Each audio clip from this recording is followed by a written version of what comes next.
Good evening, everybody. Welcome to Once Upon a Time, a casual conversation with senior eminent gurus from the Bay Area. So I am Naina Shastri. I am the director of Namaha Foundation for the Arts. And we thought we should have this little video podcast with our gurus from Bay Area. And today we have with us one of the most eminent gurus here, Srimati Vishal Ramani. Namaste, ma'am. Namaste. Welcome. It's a privilege. Thank you so much, Srimati Vishal Ramani. She is the artistic director of Shri Krupa Dance Company. We will jump right in and still ask her to tell us about her start in this art form.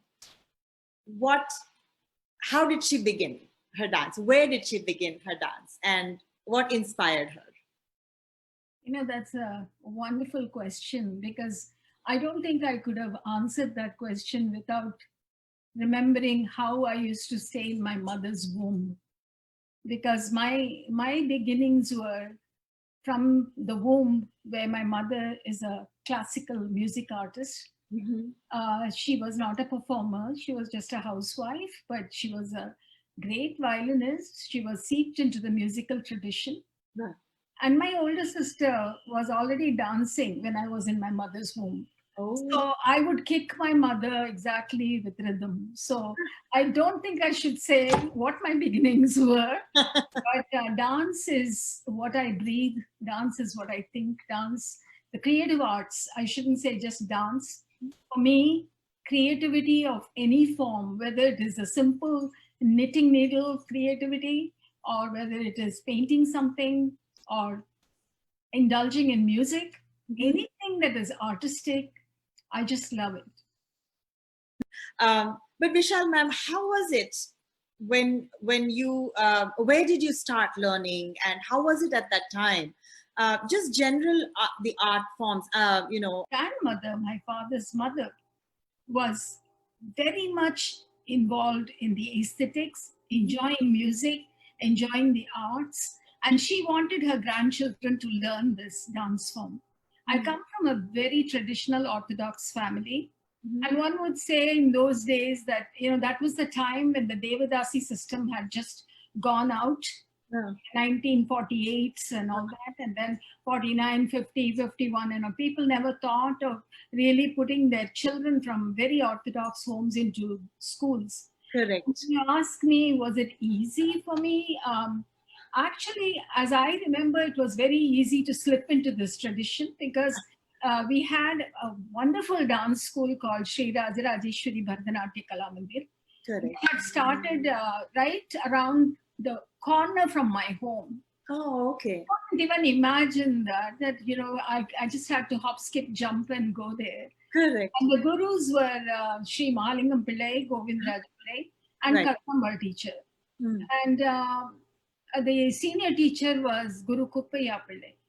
So as I remember, I'm sure my sister can also endorse this. I went as a 3.5, 4-year-old into the class with my sister who was joining the school. My mother never thought that I was going to be the one, so she had me on her lap. And when he asked her to do the namaskaram, Bhumi namaskaram, tattu kumbidrathu, she was a little bit, hesitant. But before she did it, my mother said I jumped out of her lap and I started doing it. I was always walking, dancing. If my family always remembers me hopping to get the sugar or, jumping around to get the water. And, there's always a leap and there's always a pirouette and there's always a sit stand, a movement, a tiditai or tiditai. That's wonderful, ma'am. So when you told about Bala Saraswati ji, so any memories of the old dancers at that time when you watched, you wanted to be like, oh, I would love to be like dancers like that? Yeah, of course. There's always a yearning in me to just burst out of the scenes and go to heights. Right. Again, coming from an Orthodox family, that was not something that they looked forward to. They allowed me to have the Arangetram. And after Okay. the Arangetram, oh, it's done, kind of thing. Ah. It's done. So that is when my interest was sustained, and I really wanted that Mm. quest began, that I need to know more. I Mm. need to have more knowledge. And I, at times, I would just reflect, and I became my own teacher. I Mm. would look at books and open up, pages, whatever in the library, wherever, Deepavali Malar, anything that had pictures of dancers. Like, I mean, Padmini, Ragini, Right. just look at them and "Idadu padum thukiyadum," the way Ragini did it. I Uh-huh. would just look at those poses and try to stand in front of the mirror and do it. Do that. Yes. My tears will just flow. Ah. For dance, I have cried nights like anything, because all I wanted was to be Charanagati with my teachers. I wanted to be there. I wanted to learn. Huh. How were the teachers? How were the gurus? How did they? They must have been very strict, or very disciplinarian gurus at the time, right? Actually, I was just talking about it to one of the mothers yesterday. Uh-huh. She must be a very young lady, and she said, "Oh, in India, in those days, my guru used to be very strict with me." And I said, "You're talking about your days. My days are even more ancient." In my days, my teachers didn't spare the rod. They would take that tattikari. Where are you? That was the way they would hit us here for not keeping our arms straight, or they Great. would hit us on the leg for Uh, not doing the aramandi. And uh, it could be a just tap, but the feeling of that feeling sad that I'm being insulted, in front of so correct. many people, that was hard. But the thought never came to you, right? Oh, I'm going to. That teacher is very strict. I'm not going to. Never, Because never. that I do. Do you see that in today's kids? Oh, today's kids can't take anything. Today's kids are like, all these touch me not flowers. You cannot say why today's kids, even the parents. Yeah. You are strict with them. You say something. You shouted at my daughter. You said something to my daughter. You put my daughter at the back. All the other kids are in front. I'm watching you. You put my daughter at the back. And sometimes I just feel sorry for them, because I can't feel any empathy towards this, because this art form requires structure. This Correct. art form requires discipline. This art form requires strictness. And the stricter the teacher, the better. How has it been now versus now you are teaching, you perform. So what is the biggest difference, or the biggest challenge you have faced in modern day um, teaching and performing? Modern days, in the olden times, we remembered. Hmm. Whether we wrote down or whatever we did, it Mhm. was imperative that we remember. Correct. Even if we didn't remember, most of our classes will be very repetitive. Correct. Correct. If we are learning a shabdam and we are learning kandane, unne, endane, ramum, whatever we are learning, that one line, Mhm. then the next class we are doing the same line. We are not going into "Aruvamulla," we are not going to the next verse at all. Right. We are repetitively doing that, so we learn. Right. In modern times, people come from far, people drive, people are hustled, they have very little time, and the one thing they ask is, "Can you give me a video?" Video. Yes. So you know that, right? Being a Yes. teacher yourself, you know that. And Yes. that is something I abhor that. I don't like it, Correct. because they're encouraging their kids to Yeah. really put it off, postpone learning. Correct. No need to remember. Everything is documented anyway. Yes. Your teacher has done it. You've got it. Let's put it in the shelf. Whenever you want, you pick it up and do it. Hmm. When you got married, how was that? Like, fine, because learning when you are at home with your parents, that is one thing. But when a marriage happens, then again life changes. Good So obviously you have been encouraged there as well. So, but do tell. question. I can tell you very simply that my father-in-law was a very big official in heavy electricals.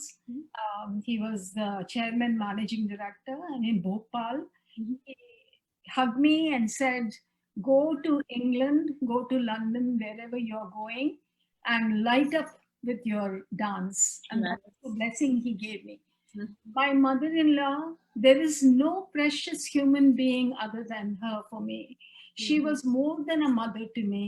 She considered me a little child. She has done so much for me. I really adore her, and her thought brings really makes me choke. I can feel that. She Yeah. has been the most wonderful person to journey with. That's Hmm. kind of a mother-in-law Yeah. who in 1982, uh, when Amitabh Bachchan was hurt and in the Koli movie, and he was in the hospital right around the corner in Right. Bhopal from our home, my Uh-huh. sister-in-law's home, and I had visited India. Huh. I was going for classes to Rajarajeshwari, Huh. and that day I had to go to Govindraj Pillai sir, because Govindraj Pillai sir was, working on some of the items with me. Okay. So I told my mother-in-law, "Ma, I can't go with all the strike and everything. How can we go?" And she said, "You don't worry. I will arrange the car. The car driver will come. Huh. I will come with you." I said, "Ah, Mama, I'm Vada because there are a lot of stone throwing." And she Right. said, "You don't worry.